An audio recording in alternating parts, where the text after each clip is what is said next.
ఇక Delhi liquor scam కేసులో arrest అయిన ఆ రాష్ట్ర సీఎం కేజ్రీవాల్ కు వరుస ఎదురుదెబ్బలు తగులుతున్నాయి. లిక్కర్ కేసులో కేజ్రీవాల్ కు రౌజ్ అవెన్యూ కోర్టు బెయిల్ మంజూరు చేయగా ఢిల్లీ హైకోర్టు ఆ బెయిల్ ఉత్తర్వులపై మధ్యంతర స్టే విధించింది. బెయిల్ పిటిషన్ పై తదుపరి ఆర్డర్ వచ్చే వరకు స్టే కొనసాగుతుందని హైకోర్టు స్పష్టం చేసింది. దీంతో ఢిల్లీ హైకోర్టు తీర్పును కేజ్రీవాల్ సుప్రీంకోర్టులో సవాల్ చేశారు. బెయిల్ ఉత్తర్వులపై ఢిల్లీ హైకోర్టు విధించిన స్టేను ఎత్తివేయాలని కోరారు. కేజ్రీవాల్ పిటిషన్ పై నేడు విచారణ చేపట్టిన సుప్రీంకోర్టు ఢిల్లీ సీఎం అభ్యర్థనను తోసిపుచ్చింది. బెయిల్ పై ఢిల్లీ హైకోర్టు ఆర్డర్ ఇచ్చే వరకు వేచి చూడాలని సూచించింది. ఈ పిటిషన్ పై తదుపరి విచారణను ఈ నెల 26వ తేదీకి వాయిదా వేసింది. సుప్రీంలో కూడా ఎదురుదెబ్బ తగలడంతో కేజ్రీవాల్ ఢిల్లీ హైకోర్టు తీర్పు ఇచ్చే వరకు వెయిట్ చేయాల్సిన పరిస్థితి నెలకొంది. ఈ పిటిషన్ పై అయితే ఢిల్లీ హైకోర్టు తుది ఉత్తర్వుల కోసం వేచి చూడాలని సూచించింది.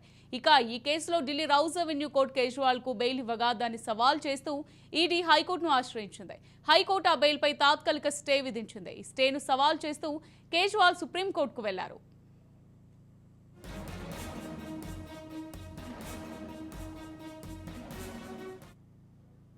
రైట్, ఇదే అంశానికి సంబంధించి మరింత సమాచారం మా క్రైమ్ బ్యూరో చీఫ్ ఇన్నారెడ్డి అందిస్తారు. ఇన్నారెడ్డి.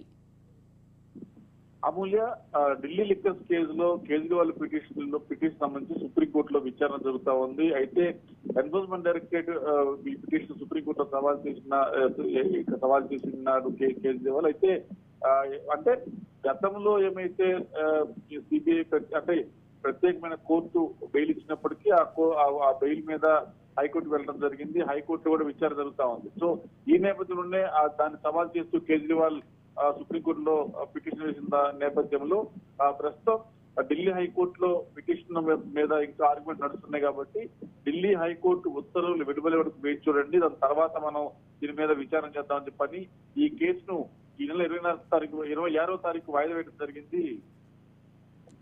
రైట్ ఇన్నారెడ్డి, ఒకవేళ 26వ తారీఖు నాడు జరిగే విచారణలో సీఎం కేజ్రీవాల్ కు తీర్పు అనుకూలంగా రాకపోతే గనక ఒకవేళ నెక్స్ట్ స్టెప్ ఏ విధంగా ఉంటుంది? మాత్రం ఈ బెయిల్ పిటిషన్ మీద ఇప్పటికే దాని మీద ఆర్గ్యుమెంట్స్ నడుస్తా ఉన్నాయి. దాని మీద ఇంతవరకు ఎలాంటి నిర్ణయం తీసుకోరు. కాబట్టి ఏదైనా సరే హైకోర్టులో ఉన్న పిటిషన్ సంబంధించిన వ్యవహారంలో కోర్టు నిర్ణయం తీసుకోవాలి. కోర్టు నిర్ణయం తీసుకున్న తర్వాత ఆ కోర్టు నిర్ణయం మీద సుప్రీంకోర్టు విచారణ జరుగుతుంది.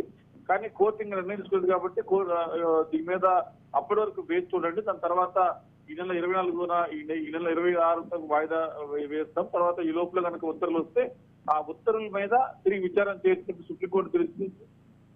Right, thank you Inna Reddy.